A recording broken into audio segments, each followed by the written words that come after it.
हाँ, क्या जाओ तुम्हारे पुत्र होगा, जाओ तुम्हारे ऐसा वो होगा। फिर वो भजन है। तो इन दोनों में उसका जो भजन जाएगा वो भगवत प्राप्ति कराने वाला नहीं होगा। आशीर्वाद और शाप ये दोनों नहीं। तो इसमें हमारी प्रक्रिया क्या होनी चाहिए? जैसे हम किसी दूसरे को भजन दे रहे हैं अपना 10, जैसे आपने बोला भगवान सामने देखते हुए कि हमारे भगवान इस रूप में आए और उन्हीं के सुख के लिए भजन कर रहे, तो हे भगवान ये भजन आपको सुख प्रदान करे, तो उससे होता है। या अगर हम ऐसा भाव ना देख पावे तो ये जीव सुखी हो जाए और इसका फल ये हो कि भगवान प्रसन्न हो जाए, तो वो हो जाएगा। उसमें मतलब स्वार्थ बुद्धि नहीं है कि इसने हमारी बहुत सेवा की, वो आपका पर्सनल राग द्वेष हो गया, तो इसलिए उससे भगवत प्राप्ति वाली बात नहीं होगी। इसीलिए जो सिद्ध महापुरुष होते हैं वो पर्सनल न किसी को आशीर्वाद देते हैं न किसी को श्राप देते हैं, वो सार्वजनिक आशीर्वाद देते हैं, सबका मंगल हो, सब सुखी हो, सब आनंदित हो, ऐसा।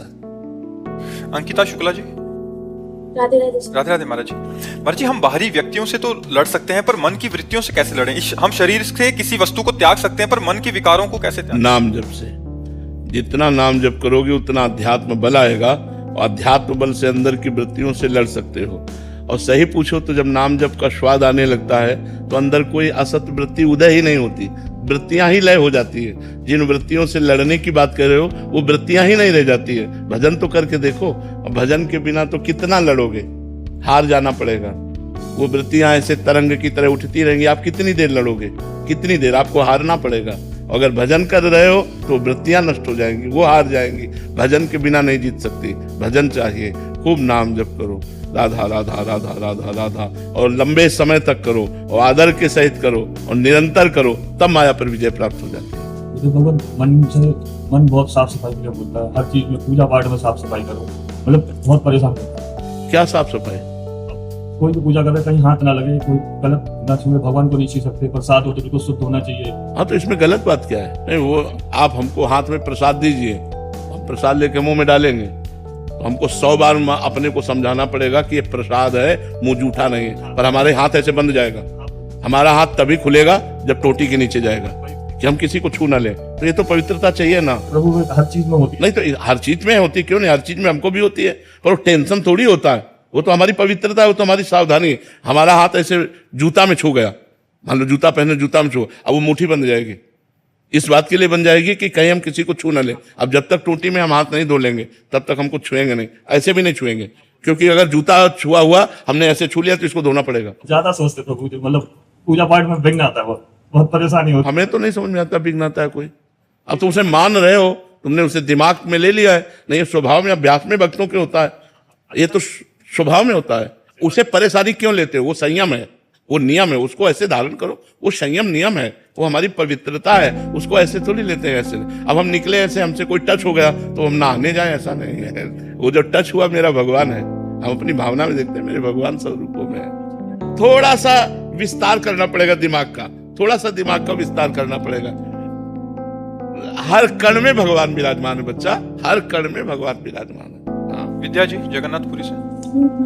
श्री हरिवंश महाराज जी, हम जगन्नाथपुरी के निजी सेवकों के यहाँ बर्तन, झाड़ू इत्यादि का कार्य करते हैं। नित्य जगन्नाथ जी का महाप्रसाद और पहनने के लिए वस्त्र उनके निज सेवकों द्वारा ही प्राप्त होते हैं। उसी से मेरा और परम सौभाग्य, मेरे बच्चों का पालन पोषण होता है। तो क्या नित्य प्रति महाप्रसाद पा सकते हैं हम? अरे ये तो सौभाग्य है, महाप्रसाद पाके जियो, इससे बढ़िया और जीवन क्या है? बहुत बढ़िया जीवन है।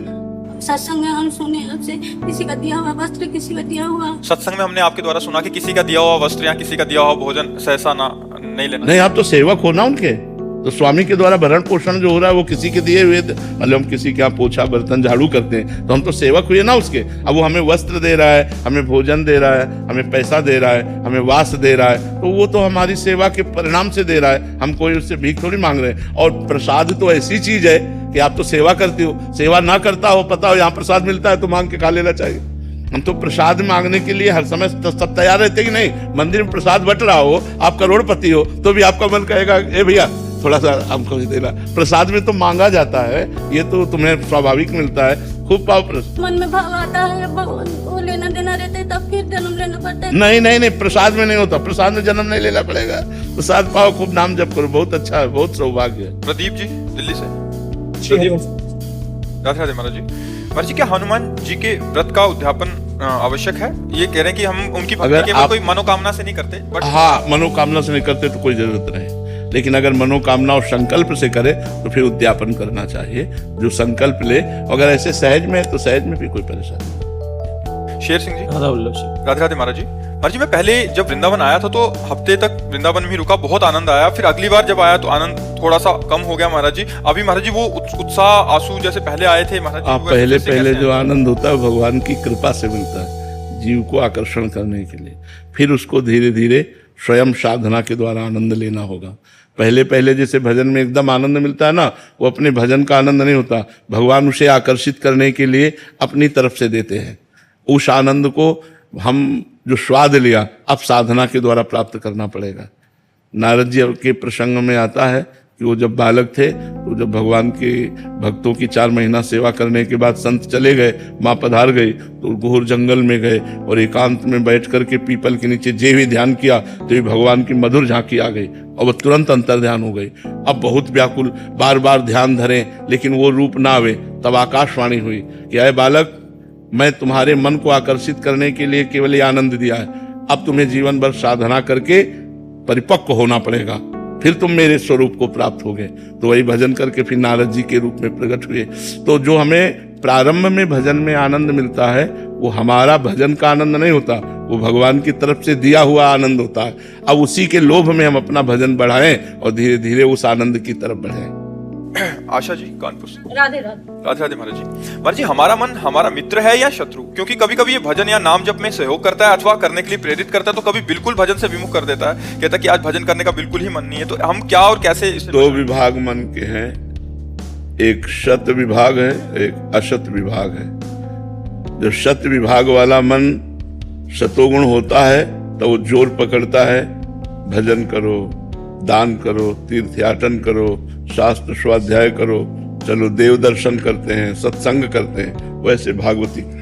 और जब अशत मन वाले को रजोगुण या तमोगुण का संग मिल जाता है तब वो भोग वासना, द्वेष, हिंसा, ऐसे प्रमाद, आलस्य, ऐसी स्थितियां लाता है। तो 2 विभाग है मन के, सत विभाग और अशत विभाग। एक ही मन की 2 स्फुरणाएं हैं। तो हमें चाहिए कि उसकी असत स्फुरणाओं को नष्ट कर दें, असत प्रेरणा को ना माने।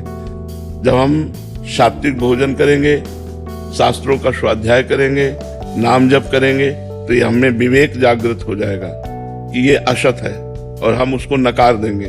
जब हम मन को नकारते हैं तो वो हमें जलाता है, उस जलन को जो सह जाता है वही परमात्मा प्राप्ति के योग्य हो जाता है। इसलिए मन की असत वासनाओं को, असत स्फुरणाओं को, असत चिंतन को, असत संकल्प को हमें त्यागना होगा।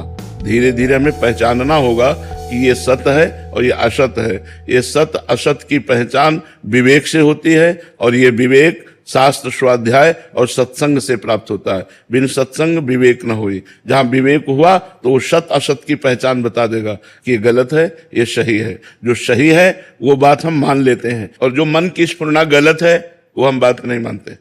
अब हमें चाहे जितना जलाए, हमें अशांत करेगा, हमें जलाएगा, लेकिन हमें उसकी जलन को सहना होगा। जो सह गया वही परमात्मा प्राप्ति के योग्य हो गया, जो टूट गया वही भोगों में फंस गया। समझ में आया? गीता गुप्ता जी गुड़गांव से। राधे राधे महाराज जी। महाराज जी आपके सत्संग से पता लगा कि इस जीवन का लक्ष्य भगवत प्राप्ति है। प्रभु तो सर्वज्ञ हैं, वह त्रिकाल ज्ञाता है प्रभु, तो क्या उन्हें पता होता है कि किस जीव को किस जन्म में भगवत प्राप्ति होगी, उसी के अनुसार उसे जन्म व परिस्थिति प्राप्त होती है? हाँ बिल्कुल, क्योंकि उनके लिए भूत भविष्य वर्तमान तीनों समान है।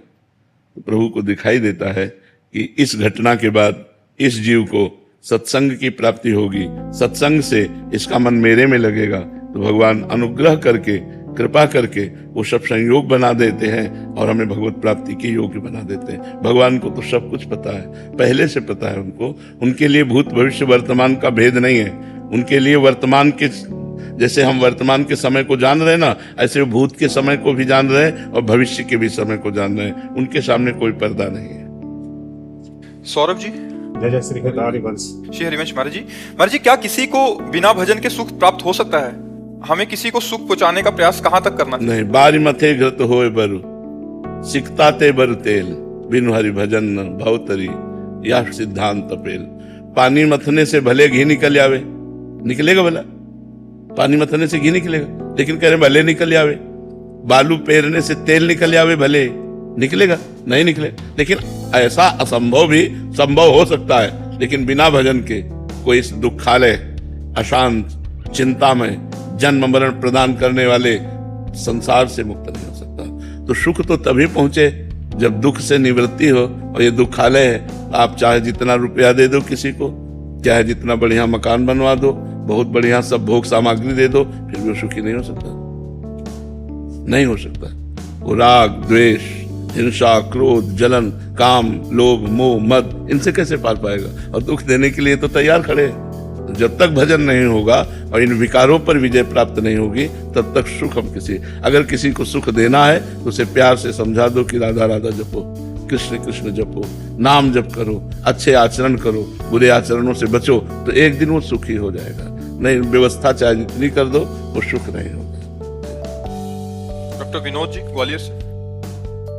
राधे राधे महाराज जी। महाराज जी, परम आदरणीय हमारे जीवन आधार श्री रामकृष्ण परमहंस देव जी के जीवन जब पढ़ते हैं तो पता चलता है कि भागवत स्वरूप महापुरुष इतना कष्ट सहते हुए भी जगत कल्याण के लिए सतत कार्य करते हैं। आपको भी जब देखते हैं कि आपकी सेहत ठीक ना होने के बाद भी आप सतत हमारे कल्याण के लिए तत्पर रहते हैं। महाराज श्री रामकृष्ण परमहंस देव जी की लीला संवरण से पूर्व एक दिन परम आदरणीय स्वामी विवेकानंद जी के मन में प्रश्न हुआ कि श्री रामकृष्ण परमहंस देव जी ने स्वामी जी के मनोभाव को जान लिया और कहा कि जो राम है, जो कृष्ण है, वही इस शरीर में रामकृष्ण है। ये मैं वेदांत की दृष्टि से नहीं, अपने प्रत्यक्ष अनुभव से कहता हूँ। महाराज जी, मैं इस लायक तो नहीं कि मैं इसे समझ पाऊं, परंतु इस वाक्य मेरा जीवन में बल देता है महाराज जी, देगा कि जो राम है, जो कृष्ण है, वही इस शरीर में व्याप्तमान है।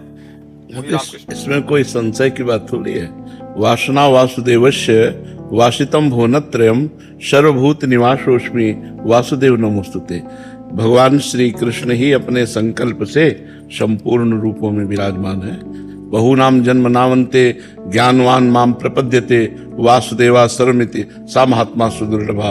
बहुत जन्मों की साधना के बाद ये अनुभव होता है कि सब रूपों में भगवान विराजमान है। तो जो भगवत भजन के प्रताप से सिद्ध महापुरुष हो चुके हैं, उनको अपने हृदय में ही भगवान का साक्षात्कार दिखाई देता है। जो अंदर चाहे राम कहो, चाहे कृष्ण कहो, चाहे शिव कहो, वो परमात्मा एक ही है, उसके नाम अनेक हैं और वो हमारे हृदय में ही विराजमान है। जब हमारा भजन होता है और माया, त्रिगुण माया का प्रभाव नष्ट होता है, तो हमारे हृदय में ही उसका साक्षात्कार हो जाता है। तो फिर साक्षात्कार जब हो गया तो जो मैं है उसी में लीन हो जाता है। तो अब बच गए केवल वही राम, वही कृष्ण, दूसरा कोई नहीं।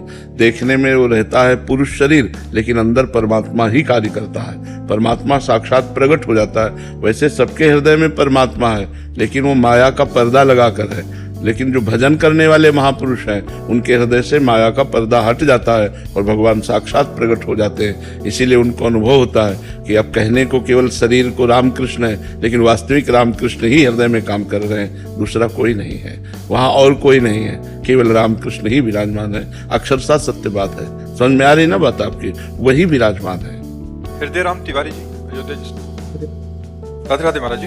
महाराज जी, भारतीय शास्त्रों के परमहंस की स्थिति और मोक्ष प्राप्ति की स्थिति पर ज्ञान देने की कृपा करें। जो मोक्ष प्राप्त हो जाता है वही परमहंस होता है। जो मोक्ष अधिकारी है वो मुमुक्षु कहलाता है, और जिसे मोक्ष प्राप्त हो जाता है उसे परमहंस कहते हैं। और जो मोक्ष की स्थिति के आनंद में उन्मत्त होकर सब कुछ भूल चुका है, उसे अवधूत कहते हैं। तो पड़े पड़े शौच भी हो रही है तो कोई परेशानी नहीं, शरीर में मल लगा है, कोई मतलब कोई शरीर की शुद्ध ही नहीं है, बालवत चेष्टाएं हो रही, वो अवधूत स्थिति का होता है। और जो मोक्ष प्राप्त कर लेता है, ब्रह्मबोध जिसे हो जाता है, उसे परमहंस, जैसे परमहंस श्री सुखदेव जी दिगंबर रहते हैं और भगवान के तत्व स्वरूप के अनुभव में छके रहते हैं और भगवान की लीलाओं का गायन करते रहते हैं। एक स्थिति होती है जहां न कुछ बोलना है, न कुछ सुनना है, न कोई चेष्टा है, हो रहा है जो हो रहा है। अवधूत स्थिति ऋषभदेव भगवान ने दिखाई। भगवान ऋषभदेव का अवतार लिए ना, तो उसमें दिखाया अवधूतों की स्थिति। तो जो मोक्ष को प्राप्त है वही परमहंस है। जो अपने आत्म स्वरूप का बोध प्राप्त कर लिए हैं वही परमहंस है। और जो गाढ़ आत्मा अनुभूति में हर समय निमग्न रहते हैं, बाहर ही नहीं आते, वो अवधूत महापुरुष है।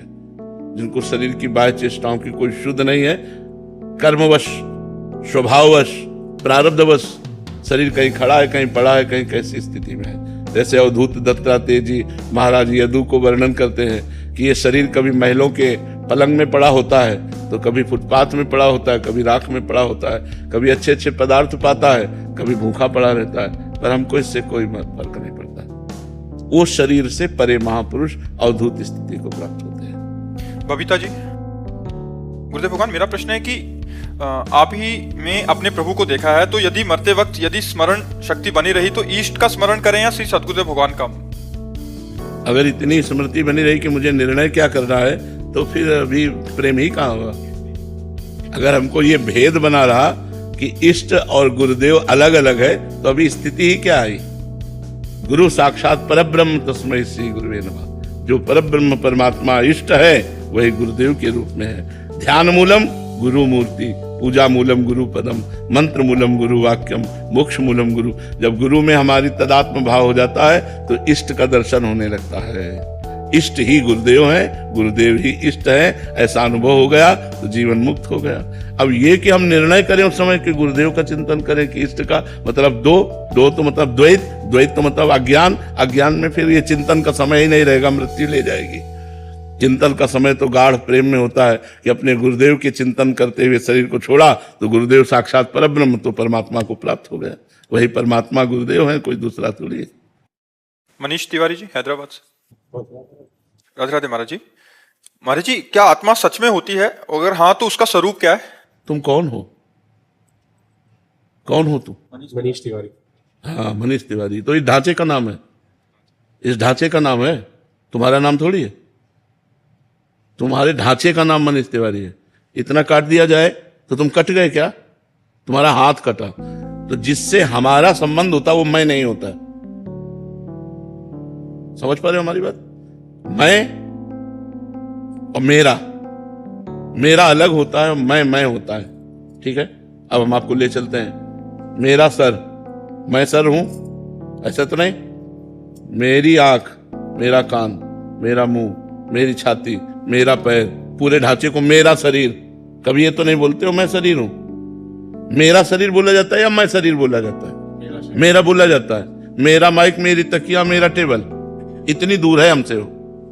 ऐसे ही दूर है हमसे जैसे ये अज्ञान के कारण हम समेटे बैठे हुए हैं और इसे मैं माने हुए हैं, लेकिन ये मैं नहीं है, ये मेरा है। ठीक है, अंदर चलो। ये बाहर का ढांचा हो गया। मन, आज मेरा मन लग नहीं रहा। मेरा आया ना, मैं मन तो नहीं आया ना, तो मेरा चित्त आया ना। अहंकार, मेरा अहंकार आया ना, मैं अहंकार तो नहीं आया ना। मेरी इंद्रियां, मेरा मन बुद्धि चित्त अहंकार, मेरा, मैं तो नहीं आया।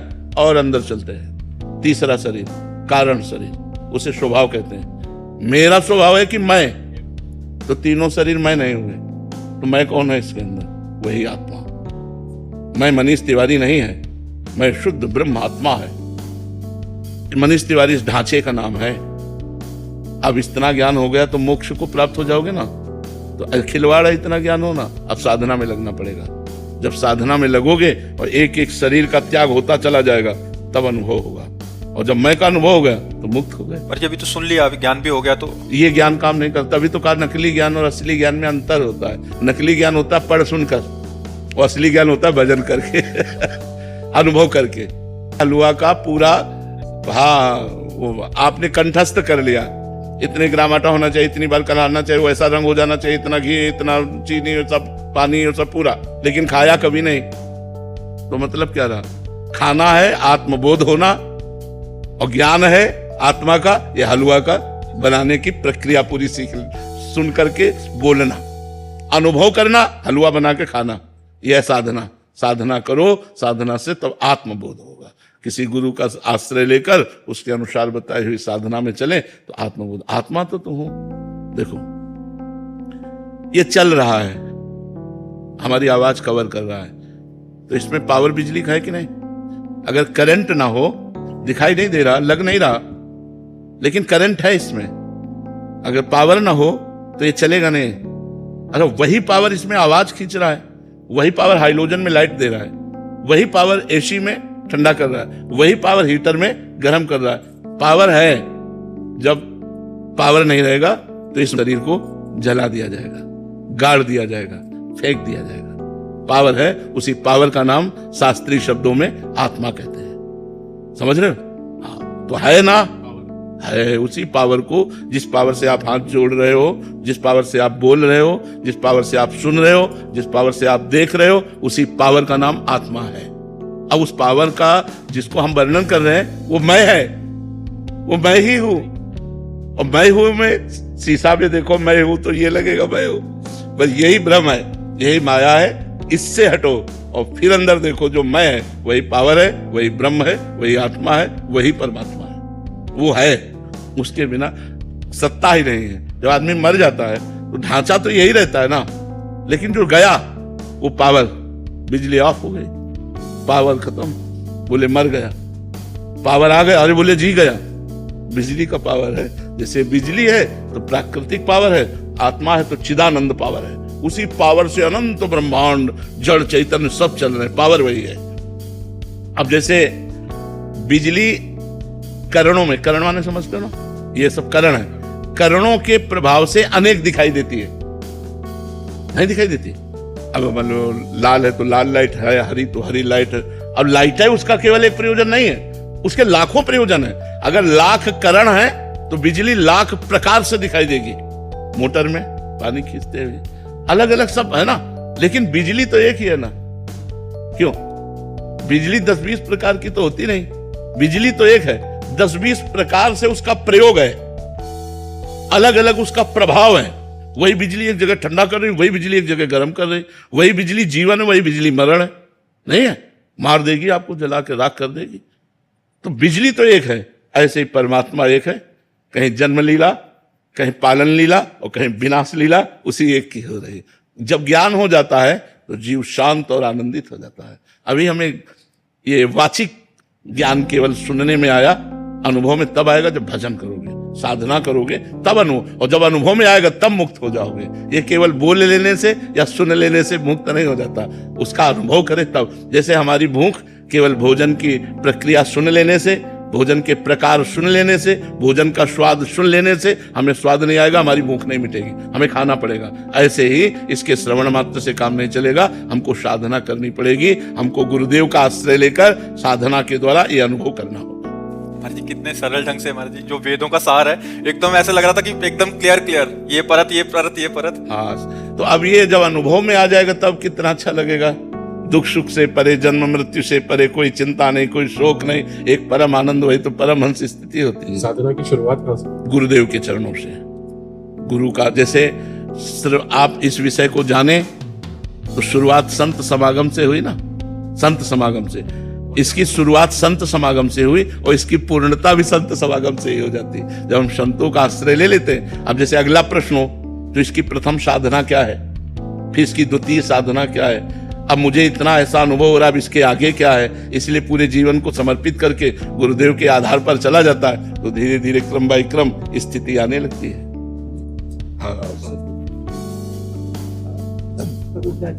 स्वामी जी की सेवा में थे, स्वामी जी बड़े संतुष्ट थे।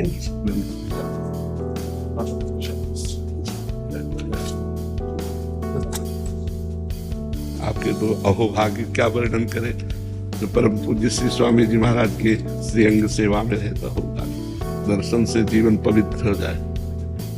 सबसे सेवक धर्म कठोर, सबसे कठोर धर्म है सेवा। सेवा में स्वसुख का त्याग करके तत्सुख की भावना, यही हमारे सहचरी भाव है।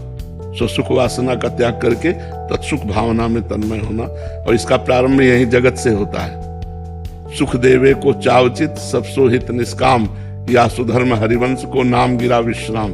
सुख देवे को, प्रत्येक प्राणी को, और फिर प्रत्येक प्राणी की बात अलग है, महापुरुषों को सुख देने की बात, ये तो भगवान की विशिष्ट कृपा होती है, जिस पर उसी को सौभाग्य प्राप्त होता है। आपने श्री स्वामी जी की अंग सेवा की तो बहुत बड़ी सौभाग्य। सेवा तो महाराज बेसाम संत ही करते हैं, जीव क्या करेगा। हाँ, पर कभी भगवान सौभाग्य देते हैं और बल देते हैं, कृपा करते हैं, तो सेवा की योग्यता प्रदान कर देते हैं। भजन तो प्रायः भाग्य से ही होता है, लेकिन सेवा शब्द एक अलग महत्व प्रकट कर देती है। सेवा में स्वसुख वांछा का और देहाभिमान का नाश स्वाभाविक हो जाता है, क्योंकि स्वामी की आज्ञा पर तत्पर रहना है ना। और भजन करते करते हो सकता है कई जन्म लगे देहाभिमान नाश के लिए। देह भाव का जो नाश है बहुत कठिन है, चाहे वेदांत दर्शन कंठस्थ हो जाए तो भी देह भाव का नाश नहीं होता। देह भाव का नाश होना ये बहुत कठिन बात है। और सेवा एक ऐसा धर्म है कि ये देह भाव नाश स्वाभाविक कर देता है। इसीलिए गुरुपद पंकज सेवा तीसरी भक्ति अमान, मान रहित होकर, तो मान रहित, मान का शब्द देह भाव से आता है। देह भाव रहित होकर के सुख वांछा का त्याग करके जो सेवा करते हैं उन्हें जो ज्ञान प्राप्त होता है वो वेदांत पढ़ने से नहीं होता है। इसीलिए लिखा है नायमात्मा प्रवचने न लभ्या न मेधया न बहुना श्रुतेन, न बहुत प्रवचन करने वाले को आत्मबोध होता है, न बहुत बुद्धिमान को होता है, न बहुत सुनने वाले को होता है। आत्मा जिसे वर्ण करती है, तो वर्ण करने के तात्पर्य गुरु, आत्मस्वरूप गुरुदेव जिस पर कृपा करके सेवा में ले ले तो बोध अपने आप अंदर ही प्रारंभ हो जाता है। वो त्रोटकाचार्य जी भगवान शंकराचार्य जी की सेवा में रहते थे, शरीर सेवा में। तो कभी जैसे वेदांत दर्शन की चर्चा हो रही तो बैठते नहीं थे, वो शरीर व्यवस्था में लगे रहते थे। तो एक दिन भगवान शंकराचार्य जी स्नान करके गंगा जी से आए तो वो भगवान शंकराचार्य जी के वस्त्र प्रक्षालन कर रहे थे, लंगोटी वस्त्र आदि। तो उनमें से एक शिष्य ने कहा भगवान इस सूत्र को व्याख्या करके समझा दीजिए। तो उन्होंने कहा कि त्रोटक भी आ जाए, त्रोटकाचार्य जी के लिए कहा। तो सब हंस दिए क्योंकि वो कभी बैठते ही नहीं थे वेदांत चर्चा में, वो शरीर सेवा में लगे रहते, फलमनिया करना है, ये करना है, वस्त्र धोना है। ये तो भगवान शंकराचार्य जी ने कहा आप लोग समझते होंगे कि वो इस शरीर सेवा में है तो उनको ब्रह्म ज्ञान या वेदांत दर्शन, पहले को आगे कपड़ा बोले बेटा इस सूत्र की व्याख्या कर दो। गुरु कृपा सूत्र की जो व्याख्या, सब आश्चर्यचकित। तब गुरु महिमा, जो महापुरुषों की शरीर सेवा करता है उसको जो बोध होता है वो पढ़ने लिखने से नहीं होता। पढ़ने लिखने से प्रवचन हो सकता है लेकिन वो तत्व ज्ञान हो सकता है, लेकिन तत्व बोध ये अलग चीज है। तत्व ज्ञान की चर्चा आप कर सकते हो लेकिन तत्व बोध हो जाना, वो बोध हो जाना, जैसे अपने श्री स्वामी जी महाराज थे, ये बोध संपन्न महापुरुष थे, बोध को प्राप्त। तो ऐसी गीता की चर्चा या तत्व ज्ञान की चर्चा तो बाहुल्यता है, लेकिन बोध प्राप्त महापुरुष की बाहुल्यता नहीं होती। वो शताब्दियों में कभी एक ऐसे प्रकट होते हैं, जैसे पूज्यपाद श्री उड़िया बाबा जी महाराज, श्री शरणानंद जी महाराज, पूज्य श्री जयदयाल जी महाराज, पूज्य भाई जी महाराज, पूज्य बाबा, ये सब शताब्दियों में प्रकट होने वाले महापुरुष हैं जो बोध संपन्न महापुरुष है। और इनकी सेवा का तात्पर्य है अमोघस्य, महासंगस्तु दुर्लभो, लेकिन अगम्य हो। अगर निर्वाह कर ले जाए सेवा का तो अमोघस्य, निश्चित भगवत तत्व का बोध हो जाए, निश्चित भगवत प्राप्ति हो जाए। वैसे पहले दर्शन हुए हैं, पहले दर्शन हुए हैं, क्योंकि दर्शन नाम से तो मुझे परिचय नहीं था, लेकिन रूप देखा तो मुझे लगा कि पहले दर्शन हो चुके हैं। हाँ, अभी कल साधकों ने कहा था, श्याम सखा जी, हाँ, कि आपके दर्शन के लिए तो हम भी लालायित थे कि स्वामी जी के जो अंग सेवा में रहे तो दर्शन करें। तो अभी दर्शन से अनुभव हुआ कि हम पहले दर्शन कर चुके हैं, कहीं कर चुके हैं, चाहे हितधाम में हो, हितधाम में। जी, साधक संजीवनी के विषय में महाराज जी ने आपने कहा ना स्वामी जी का स्वरूप है, तो स्वामी जी ने भी ये बात कही। एक बार महाराज जी कहीं से कार्यक्रम करके जाने लगे तो एक बालिका रोने लगी संतों के वियोग में, छुड़त एक प्राण हर ले जैसी बात। तो महाराज जी बोले तेरे पास साधक संजीवनी है क्या? अरे हाँ। तो बोले वो मेरा स्वरूप है, फिर मैं तुम्हारे पास में ही हूँ। जी जी बिल्कुल। इसीलिए हम प्रायः जब सत्संग में एकांतिक में कोई ऐसा प्रश्न आता है तो हम कह देते हैं कि व्याख्या गीता जी की तो बहुत महापुरुषों ने की है, आदि गुरु भगवान शंकराचार्य से लेकर अभी तक बहुत महापुरुषों ने की, लेकिन जो स्वामी जी ने हृदय खोलकर सहज सरल शब्दों में किया है। अगर आप गीता समझना चाहते हो, साधना समझना चाहते हो, सिद्धांत समझना चाहते हो, वेदांत समझना चाहते हो, तो साधक संजीवनी मूर्तिमान स्वामी जी का स्वरूप वांग्मय स्वरूप है। हाँ, वो वीडियो खूब देखा लोगों ने। हाँ, तो स्वामी जी ने जो धरोहर दी हम साधकों को वो अमूल्य है, क्योंकि महापुरुषों ने व्याख्या की, कहीं बहुत विद्वता पूर्वक की है तो कहीं बहुत घुमा के की। स्वामी जी ने एक एक चीज एकदम स्पष्ट कर दिया है, साधक को कहीं भटकने की जरूरत नहीं। सब सरल भाषा में भगवान जो बोल रहे हैं उसको कई कई प्रकार से वर्णन किया है, कई प्रकार से वर्णन किया है, अर्थ वर्णन किया, फिर परिशिष्ट, ऐसे अलग अलग करके जो वर्णन किया ना, तो पूरा उस समझ में आने के लिए। इसलिए हर साधक को चाहिए कि अपने जीवन को भागवतिक बनाने के लिए साधक संजीवनी जरूर पास होनी चाहिए। एक श्लोक चाहे रोज पढ़े, एक श्लोक पढ़ करके उसकी व्याख्या का मनन करे और आचरण में उतारे तो भगवत प्राप्ति निश्चित है। जी।